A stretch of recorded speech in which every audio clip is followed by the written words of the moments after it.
শীত আসলেই টক টমেটোর টক ছাড়া কি চলে বলেন তো? আর সেটা যদি হয় সর্ষে বাগারে তাহলে তো কথাই নেই। আমার প্রিয় ভিউয়ার্স, আসসালামু আলাইকুম। কেমন আছেন আপনারা সবাই? আশা করি মহান আল্লাহ তাআলার রহমতে আপনারা সবাই ভালো আছেন।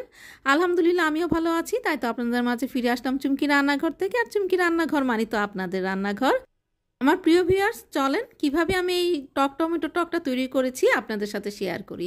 দেখতে পেরেছেন এখানে রসুন আর পেঁয়াজ কুচানো নিয়েছি, আর এখানে নিয়েছি হলো হলুদ আর মরিচের গুঁড়া, নিয়েছি লবণ। আর এই টক টমেটো টকটা করতে একদমই কম মশলায় আর খুবই সহজে, খেতে কিন্তু ভীষণ মজার হয়। আর এখানে আমি নিয়েছি কিছু টক টমেটো। আমি এখানে প্রায় 400 গ্রাম পরিমাণ টক টমেটো নিয়েছি। আর এখানে দেখতে পাচ্ছেন আমি একটু পানি নিয়েছি পরিমাণ মতো, যেন টমেটোটা সেদ্ধ হয়। তো পানির মধ্যে টমেটোটা দিয়েছি।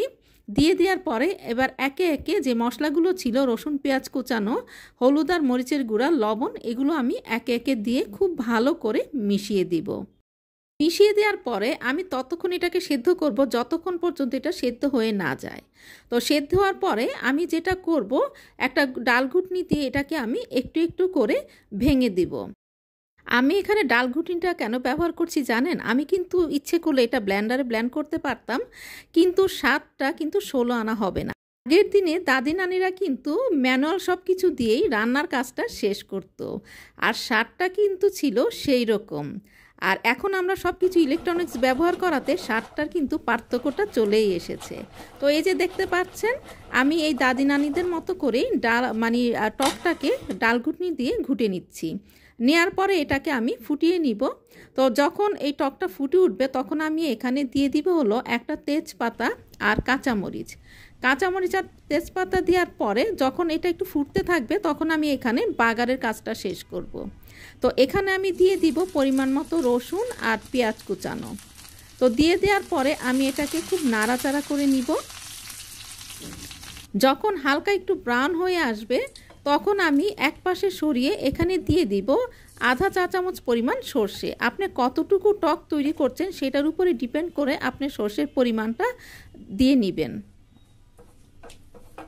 তারপরে আমি এই যে এখানে পেঁয়াজ আর রসুনের সাথে সর্ষেটাকে মিলিয়ে দিচ্ছি যতক্ষণ না পর্যন্ত সর্ষেটা ফুটে উঠছে। সর্ষেটা ফুটে ওঠার পরে গরম গরম সেদ্ধ করা টকের মধ্যে আমি সেই ফোড়নটা দিয়ে দিব।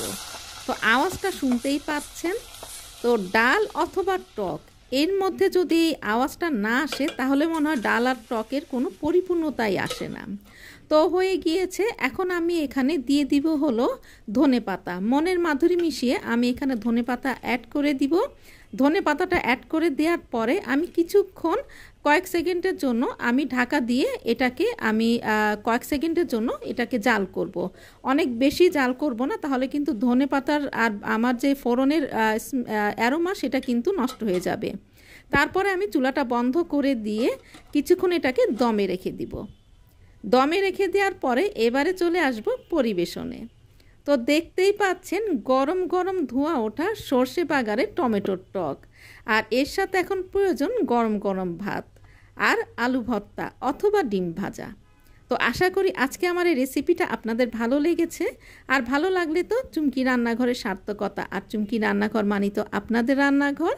তো মনের মাধুরী মিশিয়ে রান্না করবেন, নিজে খাবেন, প্রিয়জনকে খাওয়াবেন। সবাই ভালো থাকবেন, সুস্থ থাকবেন। আল্লাহ হাফেজ।